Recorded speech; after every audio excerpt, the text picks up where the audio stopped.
ازيكم عاملين ايه؟ ام لولي عجزت، شايفين؟ دي مش قبه يا اخواتي.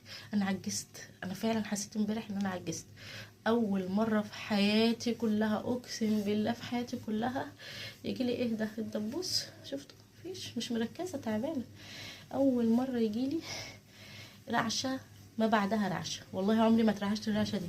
ما اتنفض وجبت بطاطين وجبت حاجه تدفى، ما فيش دفى. الحمد لله على نعمه الستر. في ناس كتير يا عيني بتبقى في الشارع من غير بطاطين ولا حاجه. ربنا يعني يرحمهم برحمته الواسعه. فعجزت خلاص. صحيت تاني يوم مناخيري في ذمه الله، زوري وجعني، سخونيه مش قادره اقول لكم، تعبانه تعبانه تعبانه.